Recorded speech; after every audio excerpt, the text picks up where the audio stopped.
Good afternoon, folks. This is the Real Life Real Estate Investing Show where we talk about real life real estate situations, but we bring you real life real estate solutions.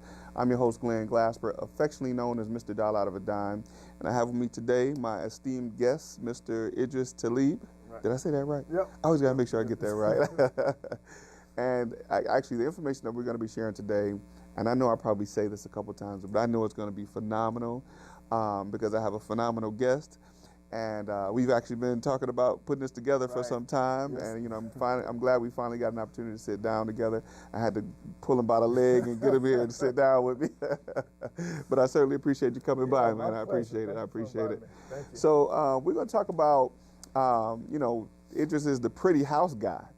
And many of us that are in real estate investing, we've always talked about buying ugly houses in any situation, any circumstance, and all that. But he is the pretty house guy, and he's going to tell us a little bit more about that. So, just tell us about your background and how you got started with doing all this. Okay. So actually, growing up is quite interesting. I never actually wanted to be an entrepreneur.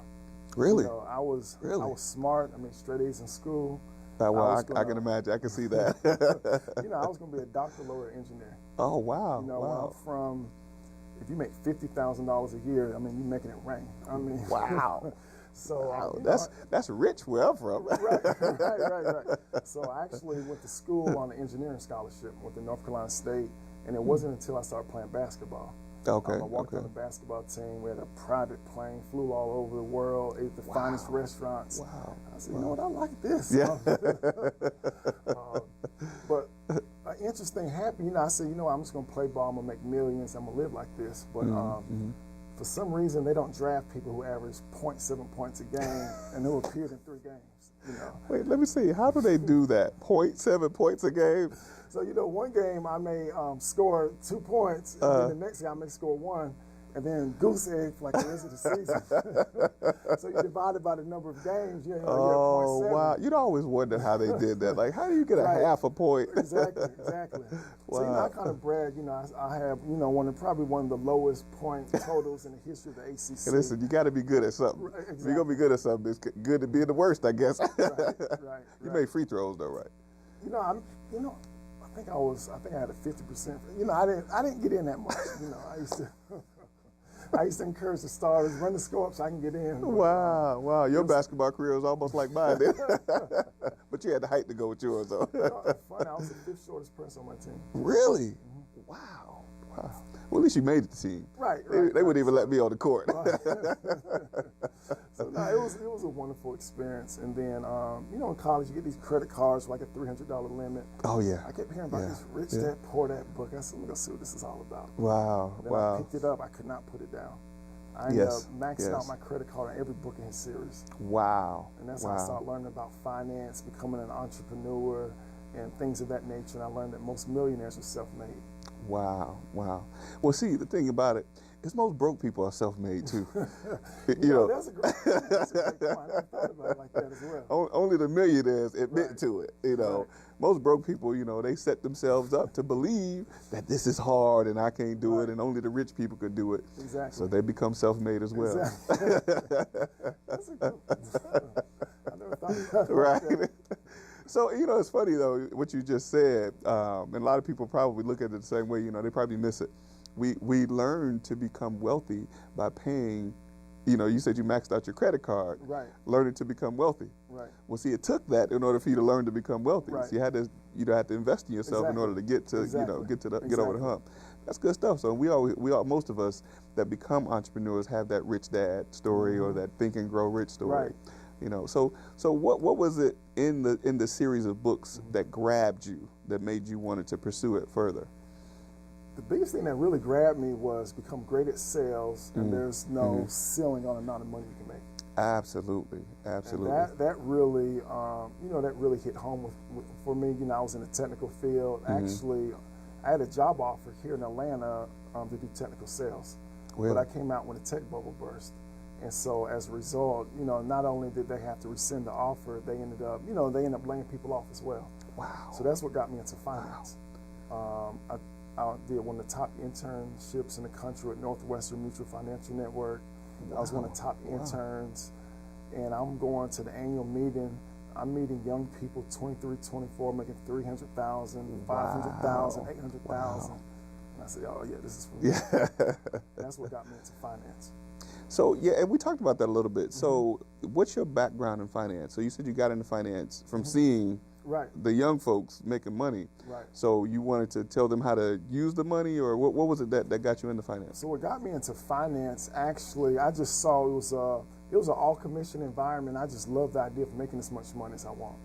So I still remember like it was yesterday. I sat down with a lady for about an hour. We wrote some business up, and 3 weeks later, I got a check for $800. And I was like, I just sat down with her for an hour. I made $800. Wow. Because where I'm from, like I said, Yeah. you're making $10 an hour. You're doing well for yourself. I still hear people from back home say, I got 2 jobs. Right. And they're excited about that. And then collectively, those 2 jobs, they're probably making $18 an hour. Exactly. Man, 2 jobs are for 2 people. Exactly. It was just a wonderful experience. From there, I ended up getting a Series 6, 7, 31, 63, 65. Wow. I've been a stockbroker on Wall Street. I designed retirement plans for colleges and universities. But the thing that I've learned is the traditional way of finance, it doesn't work. It's a broken system. Wow. Wow. And, just like your esteemed guest last week, we share a lot of similar principles in terms of the way that we approach finance. Okay. Right, and that's where, real estate is a huge component. Yes. It's a large component, to creating financial freedom for yourself. That's good stuff. And shout out to David Bradford, man. He gave us some great information. Right. So listen, we talked about how finance got you into real estate investing. Right. So what happened along the way to make you want to make that transition? So actually, when I had my internship, I was a 1099. I'm thinking I have all these write-offs and everything. Yeah. And, the accountant, she told me, well, you're going to owe $3,600 some dollars. I said, what do you mean I have write-offs and stuff? Right. I didn't know anything like you have to have kids and everything. Or mortgage really writes stuff off. Right. And I was talking to my dad. He sent me this no money down real estate course. And it was about lease options. Really? And Okay. That's how I learned about real estate. I didn't know anything else to do. I just followed every step in the book. Yes. And then I went through the CDs or whatever, and I just applied it. Wow. And I made $8,000 my first deal. Wow, good stuff. So listen, guys, thank you all for watching. I want to make sure I do this quick plug. For those of you that are watching, go ahead and share this in the news group because, listen, we only been on here 5 minutes and he's blowing me away already. So go ahead and share this in the groups and share this on your timelines and tag Mr. Idris Talib on your page as well so that people can follow him as well. So the finance component, you said something I want to go back to real quick. You mentioned that it was commission-based. Correct. And you were excited about that. Right. Why are people afraid of commission-based opportunities when they know that the earning potential is limitless? Any take on that? I think we get programmed into getting a consistent check every single week or every 2 weeks or however you're paid. Yeah. And I think it's kind of scary with the thought of you're not exactly sure what you're going to make. Right. And I think it's just programming. One of the first questions a lot of people ask me, they say, what does the average person make? And I already tell them, you're doomed to fail if you're asking what the average person makes. Yeah. Because the average person, they're not at the top. Right. And if you're aiming to be average, you're never going to have the level of success that probably you're looking for when you're looking at something that's all commission. Right. You're going to have to put in an extreme amount of effort. However, if you put in that effort, you do the activity, you get better at what you're doing, then, it's only going to go up. Definitely. And that's how I've been for quite some time. I've been an entrepreneur for some time, and it was a little scary, and it's a little scary from time to time still. And but I couldn't see myself going back to that fixed way of living when someone dictates the amount of money that you can make. Exactly. So in an entrepreneur, how long have you been an entrepreneur? I don't even think I asked that question. About 16 years. 16 years. So in that time, what have you had any challenges along the way as an entrepreneur? Oh, definitely. Oh, yes. Oh, yes. Definitely. So coming out of college, I made a lot of money real fast. And I don't want to get political, but the guy in the White House, where he had a hit show, The Apprentice, and I always dreamed big. I was in my 20s. Yes. I said I would love to do a $100 million real estate transaction. Yes. And then my pastor, he had a vision for the community we were at in Raleigh. He said, I want the church to be the focal point of the community. We're going to rebuild the whole community. There was a lot of drugs, prostitution, alcohol, things of that nature in the community. So I was very ambitious. I went right up to him. I said, look, you're going to need some help. I'm so committed to this. I'll quit what I'm doing and work with you 100% of the time because I know, it's going to benefit us all in the long run. Wow. Wow. Everyone watching, do your due diligence before. Don't go on blind faith because you can get there. Right, but, right. I lost everything, and at the time I was in a relationship with my son's mother, and I was young and ambitious, and she had a good job. She was a registered nurse, stable income. Okay. She'll argue me. She said, that's irresponsible, and I was saying, oh, you don't believe in me, and we're going back and forth arguing. Wow, and, wow. That was really the demise of our relationship. Okay. Looking back on it, I will say that, and I actually, when I counsel younger guys about this, I said, look, if you have a young family sometimes, I won't tell you, I'm all about entrepreneurship. Absolutely. But at the same time, from 8 to 5, do what you do or whatever, because it's going to put less stress on you. But from 5 p.m. to 11 p.m. or whenever, that's when you work on your craft. That's when you perfect your craft. Absolutely. And I actually like Sean Terry's model. He said, when you have 1 year of your income in your bank account, then that's a pretty good indication that, you can leave. Right. Good stuff. So for the young entrepreneur that's getting started, in as far as education, what are some kind of steps of education would you tell them to take on the path to becoming an entrepreneur? You said to perfect your craft. So of course, I imagine reading a couple books. So what are some other steps that you would say for them?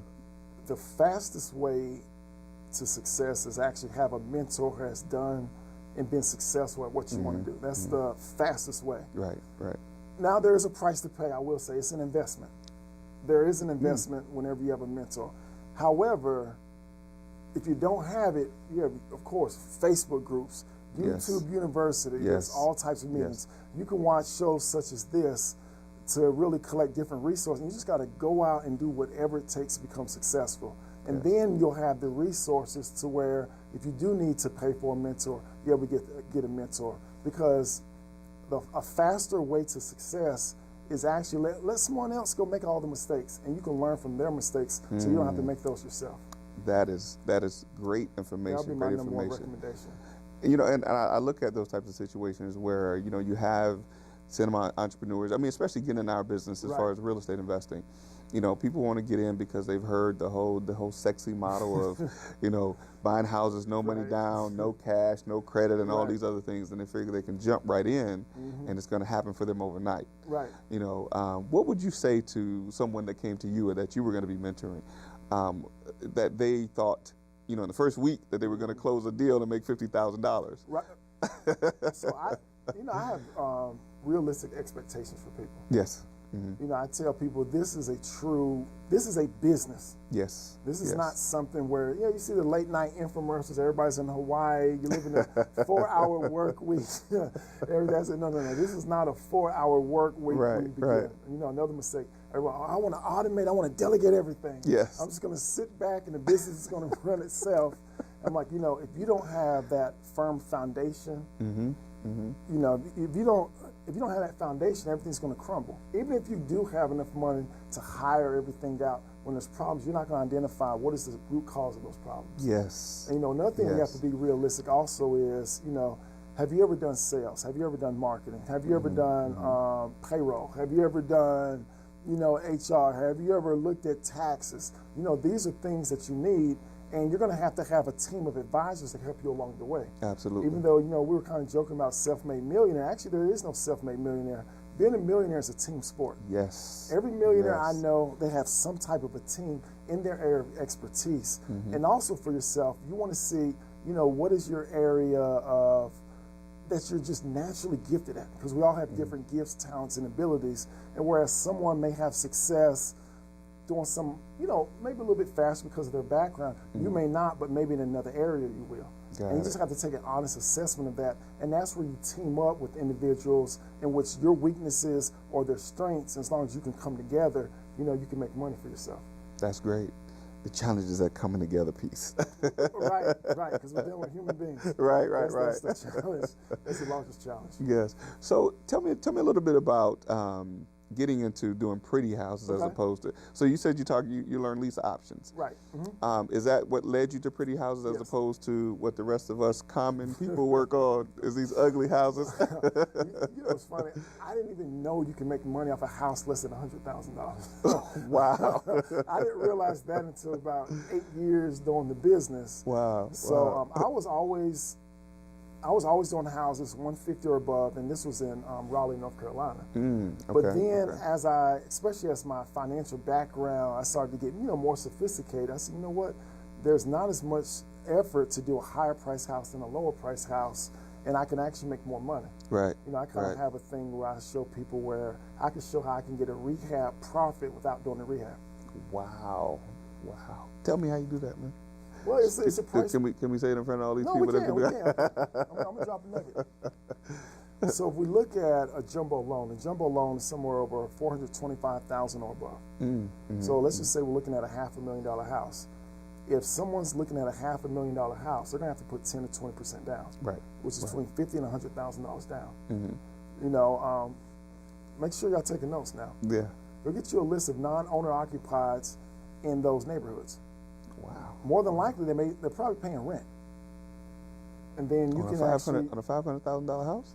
You'll be surprised. Wow. Okay. Remember, we're in Atlanta. Yes. Absolutely. You're right. People here, they look the part. They got a Lamborghini parked in the driveway. They may not have the credit. Yeah, exactly. They may not qualify for financing. Yes. And it may not just be that they have bad credit. They may have started a business. They don't want to show all the money that they really make. They're writing off everything as losses, but they have the cash flow to afford a $3,500 a month payment. Absolutely. And by identifying those individuals, you may not get a lot, but even out of a pool of 25, you should get about 2 or 3 who are interested in, learning how they can rent on their own home. I mean, imagine spending $40,000 a year in rent. Wow. And the thing about it, there are lots of people, what we're understanding now in our market, that a lot of people are renting these types of houses where they're only going to be there for maybe 3 to 6 months out of the year. Right. And they're traveling to different places doing different things. So that makes sense. A lot of them, they don't want to buy because of, some of them are entertainers and, sports figures and things like that they do things like that. And they just need that house for that specific time that they're traveling back and forth. And they can afford to pay that monthly rent. How do people find those types of people? Well, what I do is, so for those type of people, you're going to have to really. I think we're getting into the paid course right here, y'all. Actually, I will give y'all this though. So one of the things I've been doing is corporate rentals and the Airbnb arbitrage strategy. So that's actually the vehicle that we use in terms of identifying these individuals. A lot of them, you have to be connected with some of their professionals. The accountants, the attorneys, people in the industry, things of that nature. Like, for example, Emory itself. Emory, they have a lot of physicians that come in that may stay somewhere as an adjunct professor 6 to 9 months. One thing I know is when they leave, Emory will buy the house from them. Yes. So there's a lot of different situations. Another thing like traveling nurses. Traveling nurses, they may come somewhere for assignment for like 3 to 6 months at a time. Wow. That's another source. So you just got to kind of put your thinking cap on, and you can find different pockets of people who, for one, they're looking for houses like that, and for two, the owners of the house, they may need to dispose of those houses, but they're not ready to sell it. Got it. So we're going to take a quick break, and we're going to come back and we're going to find out how we get in the real course and learn how to get this information and how to do the steps to doing all these things. So we'll be right back. I know I probably cut early. Did I cut early? Just a few minutes, but you didn't mention anything else. So you kind of mentioned that after you come back? Or Yeah, I'll do it after I come back. Okay. Is it where I should put it? Is it where I should put it? Yeah. Okay. 5. And we're back, folks. Thank you all for being with us. Real quick announcement, I got to tell you guys about some events that are coming up October 9th. Don't forget to check us out at Catalyst. Catalyst is going to be at Maggiano's in Buckhead, where we have Chantel Owens is going to be coming in talking about tax lien investing. And then we have the Wonder Women of Real Estate event that's going to be at the Coconut Grill in Norcross, where we're going to have a panel of all women where they're going to be discussing all the different areas of real estate investing. So you definitely don't want to miss that, October 9th and October 13th. We'll be sure to make sure you get that information. So back to what we were talking about. So is there a course that you teach?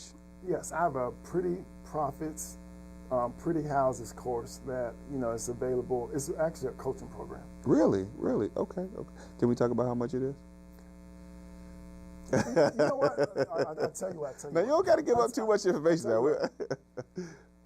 I'll make a deal for anyone watching this. You have to mention Glen Glasper before you can actually take advantage of this deal. Oh, wow. So normally, y'all better be lucky y'all get to watch this show.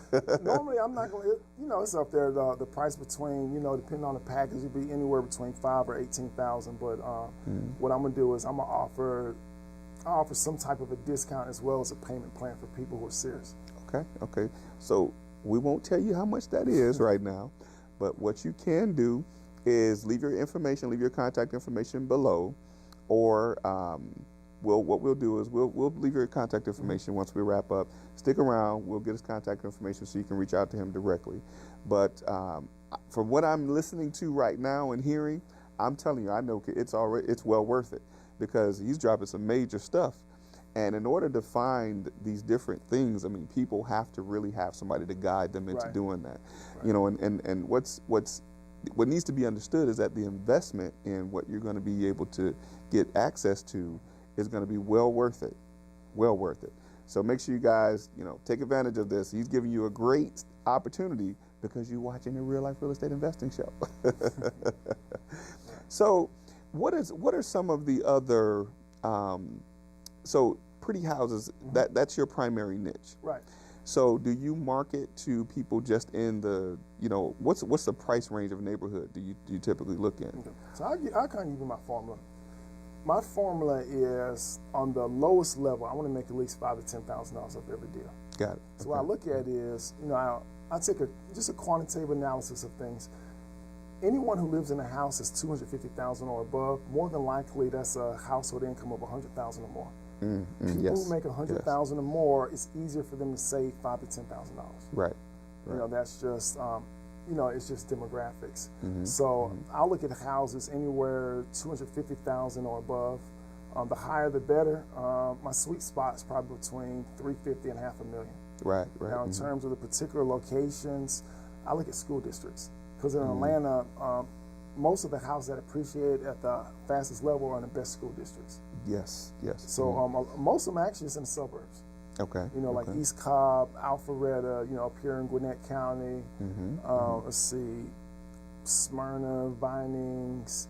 Even down south can be good too. Fayetteville, Fairburn, down in Camp Creek, Cascade. Just different pockets.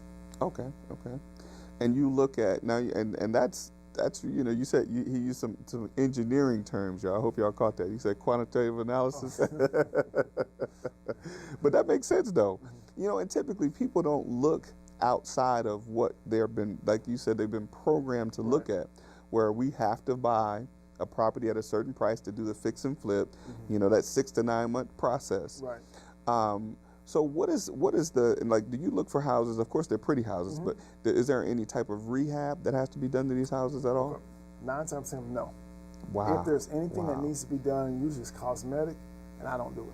Really? Either the owner of the house is going to do it, or the tenant buyer who's going to get in, they're going to do it. Now, if it's minor stuff, like the grass may need to be mowed, or just some light cleanup, or with a nicer house, I may go in, put in some brighter light bulbs, and little stuff like that. I'll be willing to do that. Wow. But that's it. So you said the owner may do it. So is that part of the negotiation? You get the owner to do the work? Yeah, I'll tell them. I'll say, you know what? It looks like there's some minor repairs that need to be done. Either you can do this yourself, or if you don't want to do it, I'll still put the house under contract, and then I'll make sure it gets done. Wow. And basically, I'm just going to move that over to the person who's actually going to occupy the house. And one of my rules is I'm transparent with everyone with every single thing I'm doing. Wow. I let them know Wow. that I'm not living in the house. I Mm-hmm. am going to make a profit off of your house. Right, Are you okay right, with that? Mm-hmm. And those are my intentions. That's good stuff. So he goes with that Jedi mind trick on them to get those. But no, you'll be amazed at what you're able to do, and it's more so about, are they motivated and actually open up their mind to another way of being able to sell their house. Right. Because there's only 5 ways that most people know how to get rid of a house. Either for sale by owner, list it with a realtor, rent it out yourself, with a property management company, and if you can't afford the payments, give it back to the bank. Wow. But there's pros and cons to every single approach, and we'll go over those. And once we eliminate all their options, then I'll present them with something, and it's a done deal. Absolutely. Good stuff. So do you typically go after pre-foreclosures? Is that a good part of your? I have before. The only challenge I had, since a lot of them were upper end, they're in gated communities, and you have to get in contact with those owners. Got it. Now that's a great strategy as far as how you can get the deed. Okay. With the pre-foreclosures. But normally, I'm gonna give this away to y'all too. This is a little nugget or whatever. People say, well, how do you find all these houses and everything? Every person who says my house is for sale, they want to sell their house. I contact them. That's it. I contact them. So my marketing costs almost nil. Wow, you'd be surprised how much work people put in to locating houses when it's just that simple. Right.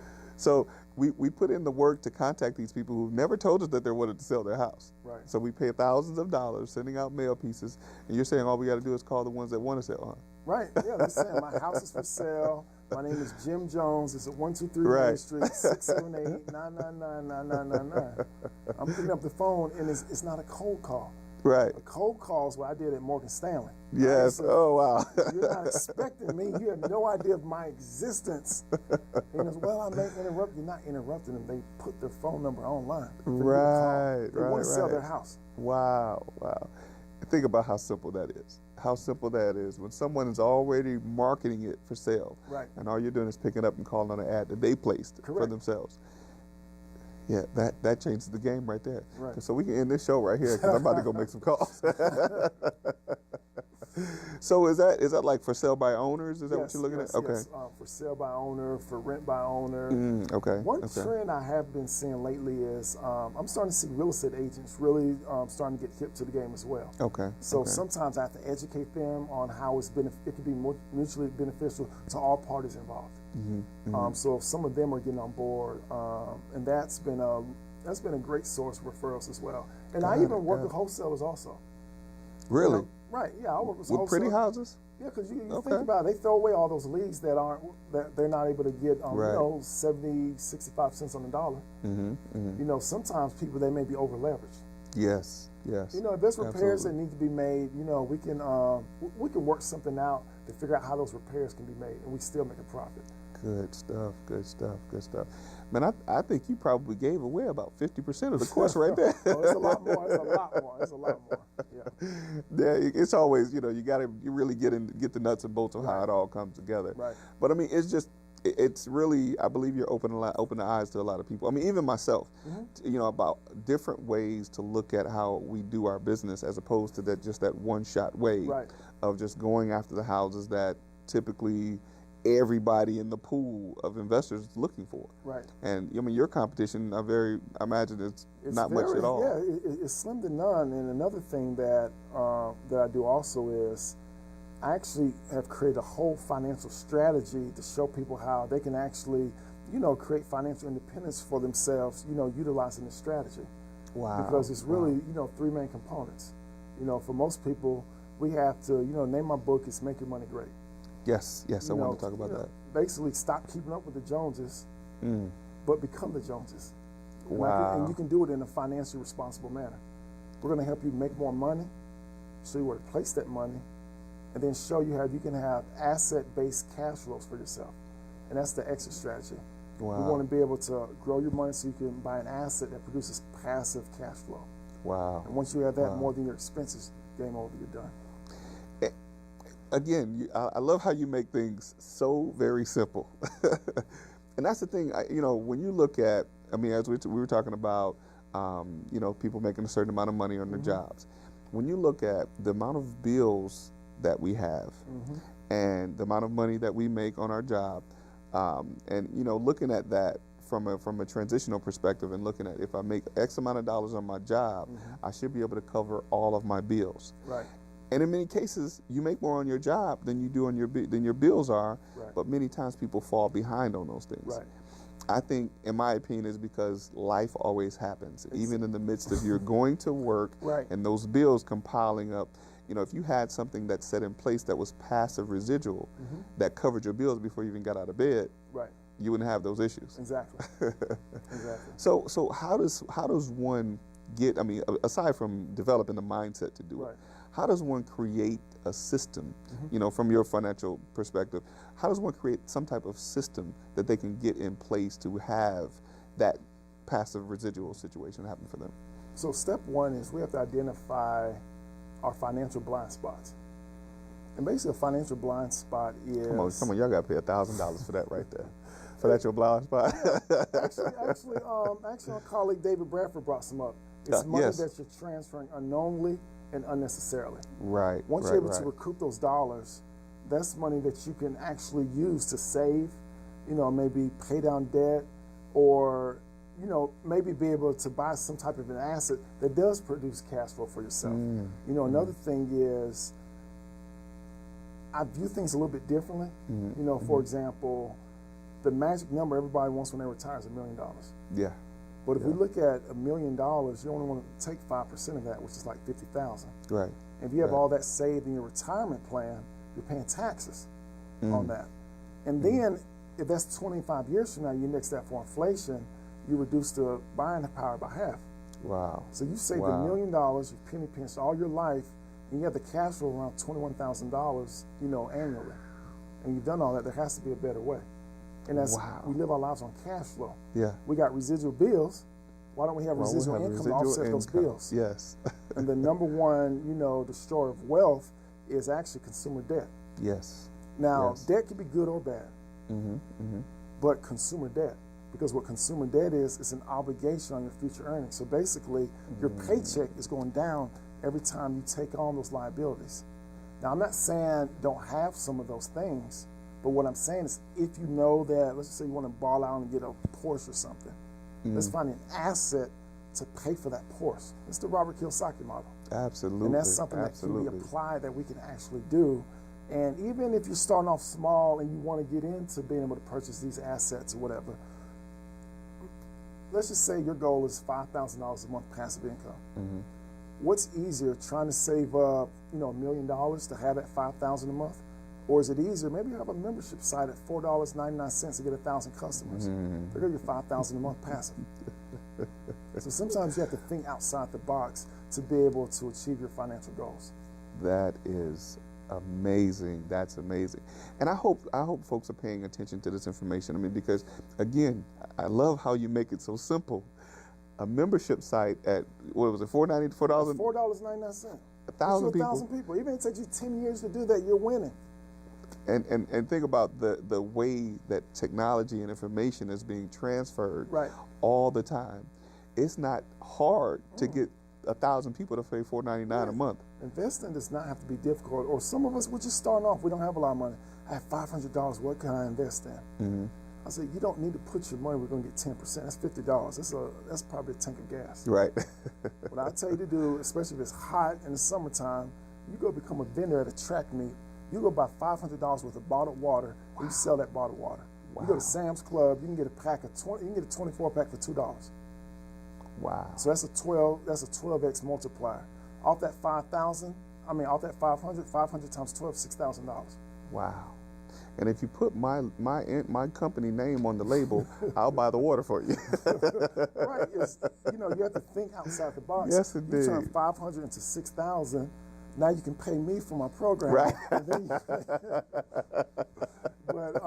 you just have to be willing to think outside the box. Yes.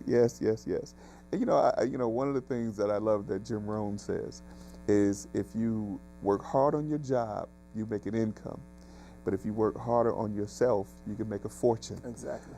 You know, and the thing that I look at when people put so much energy in working hard on their job and dedicating themselves to an employer, if they've looked at some of the things that you're talking about and applying those things and just trying something simple Right. and creating some income from that, then that could be what causes them to not have to be subject to someone else. Exactly. You know, it's amazing. You're talking some real good stuff, man. Exactly. So I hope they're paying attention. And I want them to make sure they get this information. And that course is, I'm going to say it's $25,000. I'm just kidding. I can't set the price for it. But if it's $25,000, we going to have an affiliate program. Almost there. Right. But I mean, some of us are blessed with certain skill sets. Like, for example, my skill, I'm a deal maker and I can sell. Yeah. Now, I understand operations. I'm not the most detail-oriented person. I used to design retirement plans for colleges and universities. That was my first actual job. You're looking at someone, I've been fired from every job I've ever had in my life. And started at McDonald's. Congratulations. No, so like at 16 at McDonald's, I could not. So couldn't get it together, right? Out my mouth. Yeah, so you know, I'm not glad I'm a horrible employee. That's, you know, but I know myself. I have to work for myself because I'm bad. Last job I had, it lasted one day. Man, listen. Well, it's funny you mentioned that. I worked at McDonald's for one day. I was like, why is everybody else able to get a job at McDonald's except me? I got a job at McDonald's. I was fired for my first day. Oh, yeah. Well, I lasted a little longer. And then, Mom, if you're watching this, they ain't really cut my hours. I got fired. And I didn't get that last check because I was too embarrassed to turn my dickies in and my shirt and uniform. So, all the stuff that gets revealed on the Real Life Real Estate Investing Show. That's not 22 years ago. So, and McDonald's Corporation, y'all got my check. So, he needs his $22. I'm gonna find y'all those dickies and I'm gonna turn it in. Good stuff. And I got fired from McDonald's for my one day. I got fired from Burger King. I got fired from Hardee's. I couldn't keep a fast food job, man. Like to eat. Woo, well, see, I guess that was the problem too. I was eating all the food. Right. Yep. Well, y'all let me eat it. I didn't steal it all the time. It's funny. I actually own the restaurant. I own the really. I own the Quiznos. I've done a lot. I've imported hair extensions from India and resold them. Wow. I've owned different tax agencies. I've owned physician groups. I've owned mental health agencies. Really? So, well, you know, I want to go back. We glazed over it a little bit, but I want to go back to the definite qualifications that you have to talk to people about finances. You talked about Series 6 and Series 36 and Series 99. I don't know what none of that stuff is. Right. Tell us a little bit about what that is, so your qualifications. Let me tell you what all these licenses mean. I can study and take a test. That's all it means. Okay. Seriously. Because let's really think about it. We're talking about dealing with all the money that you've saved all your life. You know, y'all worked hard for all of for your money. Right. Okay. Right. So you've worked hard for your money. Yes. And all we got to do is pick up a book, read it, do some online tests and everything, and we're qualified to give you financial advice. Wow. Really think about that. Wow. Actually, been an entrepreneur. I've made millions. Well, I've lost millions. Yes. And I've made it back. And I know what it's really like to sit in your shoes. I'm not here just trying to sell you some type of the latest and greatest financial product. No, right. I need to teach you a strategy, and we have a process to help you reach your goals. Yes. And we do things based off of a cash flow basis. Everything I do is based off cash flow, because waiting until you're 65 and 70, there's nothing wrong with that. There's nothing wrong with that whatsoever. However, I don't know anyone my age, I'm 38 years old, who wants to climb a corporate ladder and wait until they're 65 to 70 to enjoy life. Most people I know. I think something wrong with that. Right. I don't know. I think something wrong with that. Yeah. Well, I mean, and just from a perspective of knowing, like in today's day and age, knowing that there's something else that's available, right, and you choose to wait till 65 to live your life. Yeah, I was talking to a college buddy of mine. I was talking to her. I said, you know, we should sit down and talk. I said, man, I've been in my job for 13 years, and you know, I only got 20 more to go. And I was like, oh my God, I hear that. I'm like, I pass out. Right. I was like, so you're telling me you know what you're going to make every single month for the next 2 years. You know, there's, you know, I mean, you know, it is what it is, Yeah, but you know, that's not the path, you know, that I'm on. Right. And that's right. not on the paths that a lot of people that I know are on as well. Absolutely, absolutely. And that's the thing, you know, I talk about that, you know, and speaking to some of my students, you know, in real estate, and I try to drive home to them, you know, I'm a different type of mentor. You know, some people think that I'm supposed to call them every day and find out what they're doing, and, you know, like I'm not that kind of mentor. If you know that you need to get out of bed, it's up to you to make money, then you need to get out of bed to do what you need to do. You know, and I talk about, I give them tips and tricks and ideas and things to do, you know, but it's like, sometimes you still have to motivate people to get what they already said that they wanted. Exactly. Oh, what do you think about that? No, I'm with you 100%. You know, my thing is, it's more about accountability. I can't force you to do anything. Right. I can right, lay right. out the blueprint, and I can hold you accountable to what you say that you are going to do. You Wow. know, and you know, Wow. a lot of us, you know, they need that discipline, you know, in their life. Because remember, discipline is a form of love. Yes. And Yes. you know, by me holding them accountable to what they say that they want to do, you know, that's me showing that, you know, I really love you. I care about what you say your dreams and goals are, and I'm gonna hold you accountable when you're not doing what it takes. However, those aren't my dreams and goals. Right. I can't be the one right, getting right. up, calling you, have you done this? Have you done that? Have you done this? Have you done that? Right. It's either, you know, you're either gonna make money or excuses, but you can't do both. Wow. Wow. I'm gonna make sure somebody type that in for me. I want somebody make sure somebody put that down below. Either you can make money or you can make excuses, but you can't do both. You know, one of my business partners used to say it this way: you can't have a $1 million dream with a minimum wage work ethic. Right. That is so true. No, that is so true. Right, That is so right, true. right. So I want to hear about like Series 6. That gives you the ability to sell securities. Is that what that is? Well, those are more so variable type of products. So you're able to do mutual funds with that, and you're able to do variable annuities, and then you can do variable life insurance. Got it, Series 7 is your full securities license, where Okay. you can do almost everything. Now, Series 65, you're a registered investment advisor. So as a Series 6, a Series 7, those are brokerage type of transactions. Basically what that means is the only time the advisors pay is when a security is bought and sold. It's basically transactional. That's why there's so much encouragement on, you got to move this, you got to move that, you got to move this, you got to move that. It may not be in the person's best interest. Whereas when someone is more fee-based, you know, they're getting a management fee of, you know, all of your money, no matter if you're buying or selling or staying put, because at different times, depending on the market, it's going to dictate what your strategy needs to be.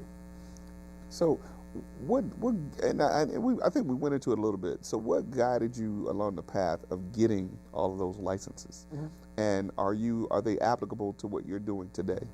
So, what led me to the path was, first of all, when I saw someone 24 years old making $800,000, he provided me what he had, and I said, that's what I want. Right. So I went after it like that. And then I've had an interesting transition in terms of financial services. You know, I started off on the insurance side, then I went to the comprehensive planning side, then I went into the wealth management stockbroker side. So I've seen every single side of the table. Wow. And plus, actually been an entrepreneur going into business as well. It's given me great insight into things. Now, I've actually dropped all of my licenses except the Series 65 because I don't want to be under the dominion of a broker dealer. Because I have to report to them every single thing that I do and say, you can't do this, you can't do this, we want you to do this. You know, I'm not looking for an order taker. I'm looking to be, you know, purely independent, where I can actually meet with my clients and I can actually give them the best advice that they need to help them reach their goals. But on the other hand, I'm still a fiduciary. So what that means is I have to do things in the best interest of my clients. I have to. Got it. So are you allowed to like pool funds and things like that? With Yes. Okay. Give us a little more insight on how that works. So in terms of that works, what we'll do is there has to be some type of investment objective. Okay. You know, Okay. why are we pulling this money together? What's our objective? Mm-hmm. Okay, what are the potential risks? And then, you know, what are the potential rewards? Got it. You know, and then with that, you know, what is going to be the entity that is going to tie everybody's money up to where it can be fully, so there's full accountability, so we're not running any Bernie Madoff type things. Got it. So does any of those folks have to be accredited investors, would you say? It depends on the type of investment. Okay. So all of that depends on the type of investment, and then it also depends on how we are gathering funds as well. Okay. Give us an example of how something like that would work. So what I used to do, this was before the market crashed. I used to syndicate a lot of real estate deals, and basically what that meant was I identified people who had money, and then I identified individuals like, it was a lot of developers who had projects who needed finance. You know, most developers, a bank is going to give them about 70 or 80% of the project, so they need to come out of pocket 20 or 30%. So I'll bring in that private investor to put in that 20 or 30%. That allows 100% financing for the developer to go from project to project to project to project to project. Good stuff. And throughout that time, if the developer did not have sufficient experience doing that scope of project, I'll bring in a management team and a management company to oversee everything to protect my investors. Wow. And you put all that together. That sounds like what Donald Trump did. Yeah, I mean, it is. It's just making deals. The Donald Trump we used to know. Right. You know, the problem with him is, you know, he'll bankrupt the company. Oh, sorry, you know. But, you know, that is. But, you know, that's how something, so that, a lot of that was under, it's called a Reg D offering. And Regulation D offering, and that's just the code under the taxes that it's under. But that did require you to become an accredited investor to participate in some of those. Now I know, especially with the crowdfunding and everything, you know, a lot of those regulations have been, you know, loosened somewhat. Got it. So let's talk about a little bit. Can we go into that? I know you're a pretty houses guy, but man, you're giving us some great information. Hey, so we go across the board a little bit. And for the sake of the people that are watching, I want to kind of make sure they get a grasp on some of the information that you're sharing. So can you explain to the folks what an accredited investor is? And we've already talked about ways that they could become one. Right. So explain to the folks what an accredited investor is, and then we'll talk about some of the relaxed situations for crowdfunding. Okay. An accredited investor is someone who has a net worth of $1 million or an income of $250,000. You know, you'll meet the classification of an accredited investor. Also, that gives you an opportunity to get involved in certain type of investments that aren't privy to the everyday, you know, average investor. You know, it'll still be a securities offering. You know, everything has to be written up as a security. And then because of your income and net worth, there is an assumption that you have the financial wherewithal and sophistication to know if this is a worthy investment. You know, I was an accredited investor some time ago, and I'm not going to tell them now. I was an accredited investor some time ago, and I used to get all these phone calls. Actually, still today I get these phone calls. We have these options, and that you can invest in pork bellies and things like that. I'm like, what? I don't know about no pork bellies. Yeah, they're managed futures. Yeah, they call me about drilling in different areas of the country and all different things that, you know. So those are the types of phone calls. So if you never got those phone calls, you're not an accredited investor. And now because of the internet, it's easy to identify accredited investors. Yes. I can pull a list just like that. Wow. Yeah, I'm gonna try to see if I can stay off that list. I don't want people knowing. Exactly. So crowdfunding. So what we're gonna do, we're gonna take a quick break, and then we'll come back and talk about crowdfunding and some of the requirements. All right, so we'll be right back after these messages. All right, are we good? Man, this is good stuff, man. This is good stuff. You give up some great information. I've been doing a little bit. Good. Okay. All right, come back in. 5, 4, 3. One second. Is there any direction that you want to go now? Because I don't know how much time we have. Well, after this commercial, we have 15 minutes. Okay. Is there anything? I guess I can get more into like kind of the book and some of the things. That's what. Yeah. I want to bring that up, and I want to make sure, you know, because we're going to tie it all in. For editing's sake, I know the editor's going to watch this. For editing's sake, when we talk about the book, we're going to make sure, because we have a little thing that's going to pop up with Oh, the okay, cover of the okay, book and everything. good.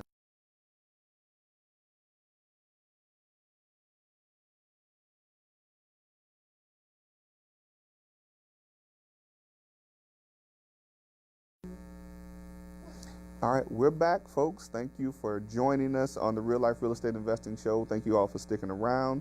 And don't forget to go ahead and share this in your news feeds. Make sure you share this in the groups. Give us some likes. Give us some hearts. Tell us where you're watching from. We want to know where the people are watching from in the audience. And I want to make sure we tell you guys again about the events that are coming up. October 9th, Catalyst is going to be at Maggiano's in Buckhead. That's going to be from 11:30 to 1:30. It's a great buffet and it's going to be great information. We have Chantel Owens. We call her the Queen of Tax Liens. Is going to be sharing some great information about tax lien investing. And then we have October 13th, we have the Wonder Women of Real Estate. We have an amazing panel of women that's going to be sharing all different areas of real estate investing.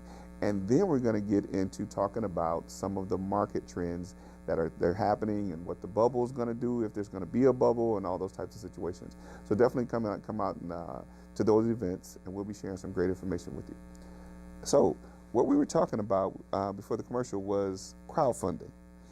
Now that kind of ties into what you were saying a little bit about syndication and things like that. So how does crowdfunding work? So crowdfunding, it's an opportunity in which, I don't want to call it guy, but the smaller guy actually has an opportunity to get involved with some of these investment deals that are going on. You can pull a large amount of people, their capital together, and then you're able to invest in these projects, and then you're able to participate in, whatever the promises were made, in the agreement. Crowdfunding really got big. I'm gonna tell you, one of the people who really mastered this was actually when Barack Obama was running for president. Wow. It was, a long time ago. They'll have these, dinners for, to raise money, and then, it'd be $2,500 a plate. Wow. But then Obama, because of online marketing, give us $3, give us $2, give us $5, and he was smashing all types of financial records because so many people had an opportunity to give towards the campaign. Right. And that's a great example of how crowdfunding can be an efficient model, for the person who needs the money to do the project. As well, it allows, almost anyone virtually to be able to participate in some of these investment opportunities and not lose out. Wow. So would you say the Tulsa Real Estate Fund is an example of crowdfunding? Right, that's a great example, and we all saw how successful that was. Yes, that absolutely. Was very, Jay Morrison is doing a substantial job with that. Gotta get you on the show, Jay.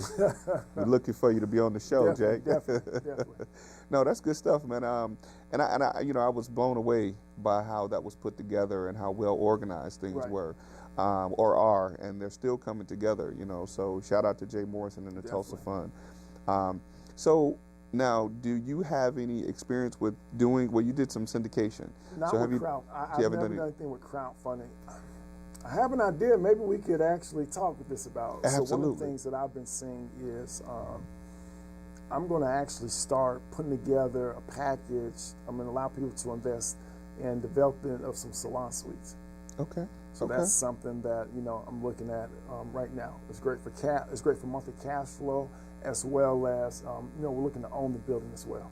That's good stuff. So there can be some upside potential for anyone who may be interested in participating with that. But more details will be followed. As we start to identify the exact locations, we'll put together a scope of service, and then once we have that put in place, then we can start with our investment offer. Okay, good stuff. Yeah, I'll be interested in taking a look at something like that. So we're going to get into one more topic, but then we want to make sure we talk to the folks about the book that you wrote. Okay. I was like, Jay, Idris, we got to get you on the show to talk about the book. And I think you were finishing it up around the time we talked about it. So did you bring a copy with you today? No, actually, I have it on Amazon. I'm getting everything actually uploaded for the hardcover physical book. Okay, good. So we're going to tell you guys about how to get the book, so make sure you stick around. So let's talk about Airbnb. Right. You mentioned that a little earlier with what you're doing as far as pretty houses. Right. How does the two come together? It's so amazing that you thinking about how to talk about it. No, I'm worried a tear may come out of my eye. Right. This is so emotional. You remember back in the day, there's a song, by Naughty by Nature, you down with OPP? Right. So basically, Other with people's Airbnb, yes, you're making money from other people's property. Yes. I'm down with OPP. Are you down with OPP? Do you want to get down with OPP? Right. So the wonderful thing about it, let's just think about how the landscape of finances has totally changed. Mm-hmm. You got Uber, they own no cars. Airbnb, they own no real estate. Wow. You know, you have all, Wow. and you can actually participate with that without owning the property yourself. I call it Airbnb Arbitrage. It's not something that I came up with. Mm-hmm. I've just taken what I've learned and I've ran with it in another direction. Wow. However, with that being said, and I'll just give people the skinny, because this is what they're going to charge you all this money for. Basically, you're finding somebody, you're getting a long-term rental, and then you're able to get the opportunity to lease it with short-term rentals, and you pocket the spread. That's it. Really?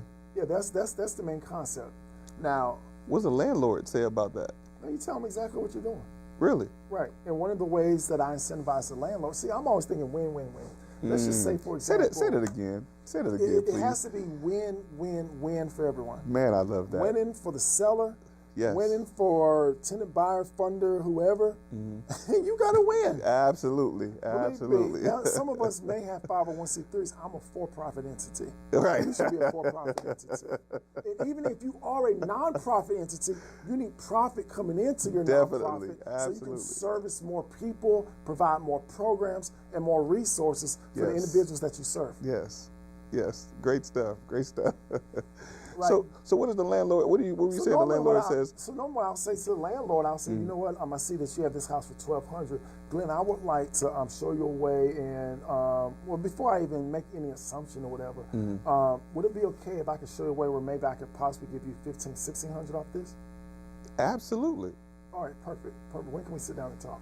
Yesterday. Right. And basically, that's why I go to them. I say, I'm not your normal tenant. I'm an individual. I would like to lease this out long term. Right. And then I would like to have the opportunity to do short-term leases.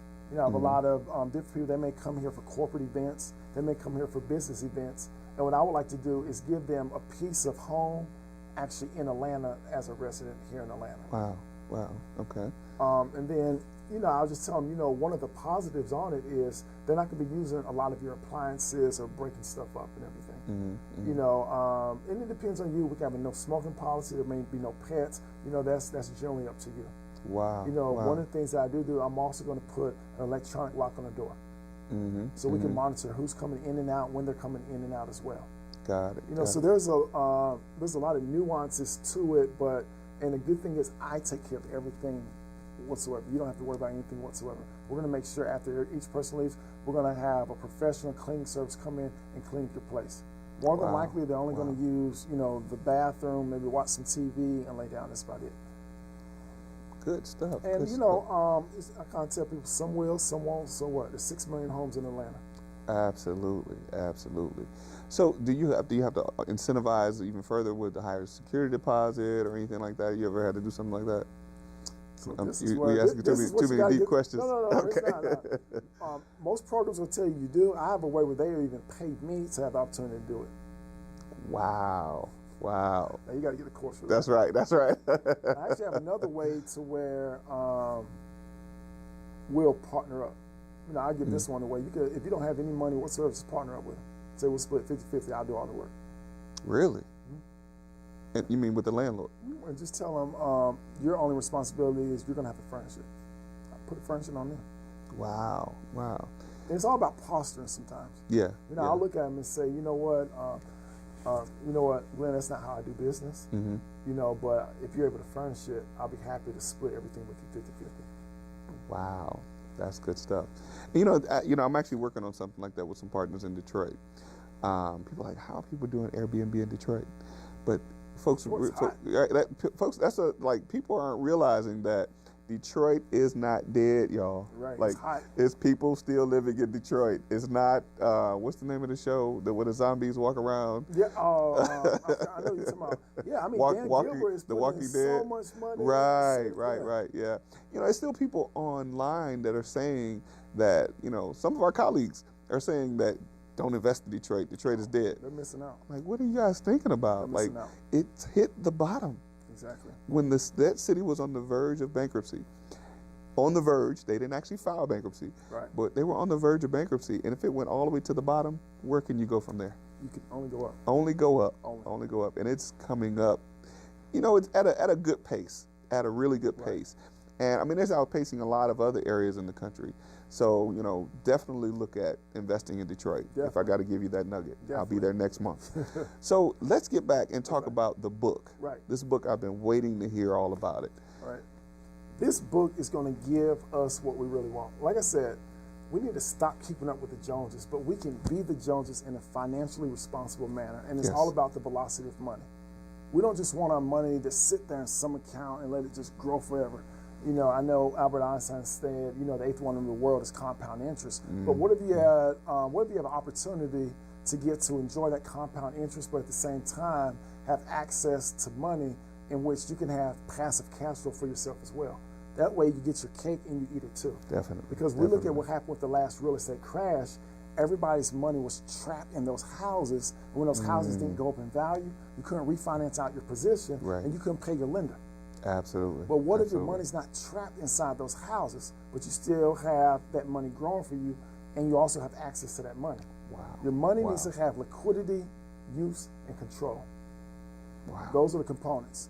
And you know, and we're talking about good debt and bad debt. Mm-hmm. If you let's look at Apple, for example. Apple is the first $1 trillion company Yes. in the history of this Yes. planet. I know Amazon just hit that cap rate as well. But Amazon hit the nonetheless, trillion? Wow. about 2 weeks ago. Wow. But nonetheless, Wow. if we go look at their balance sheet, you can go to CNBC.com, pull up their balance sheet. You'll notice they have $268 billion of cash, but they have $100 billion of liabilities as well. Yes. Why are they borrowing money? It's quite simple. They're borrowing money because the cost of that debt is cheaper than what they're making off that money. Wow. But at any time, they can pay cash and wipe it all out. Absolutely. And we can do Absolutely. the same things ourselves. If one of the most profitable companies of all time is doing that, we can do that for ourselves as well, you know, on a smaller Yes. scale. Yes. And that's, you know, that's the whole premise is to maximize the efficiency of every dollar that comes into your household. You just described the whole banking system. Right.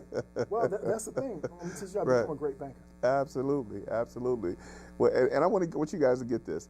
He said the amount of money that they're making on the money that they're borrowing is making more money than what they're paying for the interest on the money. Right. That's the banking system. Exactly. You know, you think about it. People put money in the bank where they get 0.25% interest. Right. Right.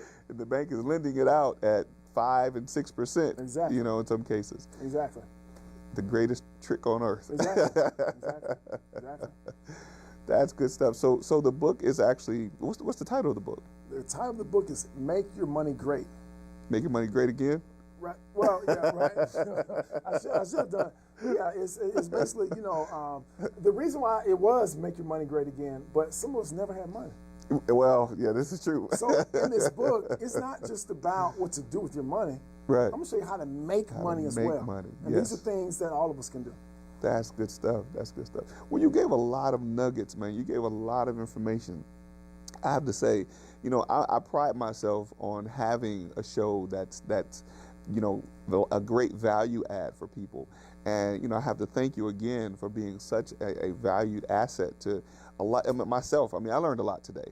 But to have the information that you shared on a platform like this, Right. I want people to really know that it's valuable information and they should really take advantage of a lot of the stuff you said. Exactly. This is a show that I'm going to probably go back and watch 2 or 3 times. And I would advise you guys to watch it 5 or 6 times because I understand a lot of the stuff that you were talking about.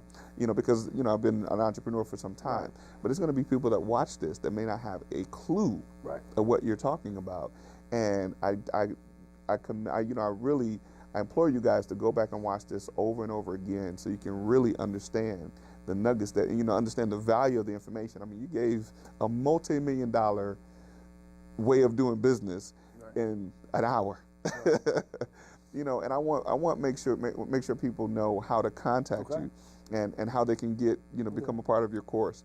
And remember, guys, he said that if you watch this show, I should say, I want to make sure they watch the whole thing. Right. Yeah. You have to watch the whole, those people coming in and watching the last 2 minutes and taking advantage of the whole course. But no, he said that you guys, you know, describe to them again how you're going to incentivize them for watching the show. They can actually. You can either email me, private message me, or either text me.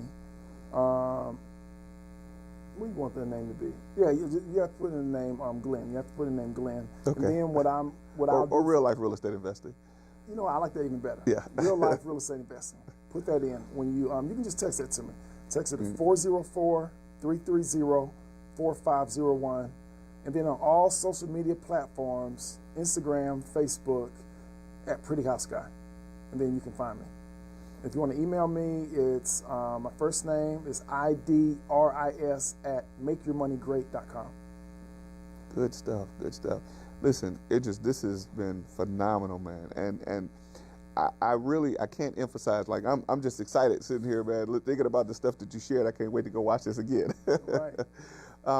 I appreciate you being on the show. It's been a long time coming. This will not be the last time we do this. Oh, most definitely. You know, right. I'm thinking about having this be, you know, a show that we do for the next 2 or 3 weeks. No, I love it, man. But, you know, I appreciate you coming on, sharing what you know, sharing your knowledge, sharing your information. And, I mean, it's been a great value add to the show. And I certainly appreciate it. Thank you very much, sir. I appreciate it. All right. Guys, listen, this has been a Real Life Real Estate Investing Show. Don't sleep on this information. I want to make sure you guys, again, know about the event that we got coming up. Catalyst is going to be October 9th. Wonder Women of Real Estate is going to be October 13th. I just had another idea while we're here. I had another idea before we end the show. Don't forget, we're actually hosting Master the Money Game January 19th.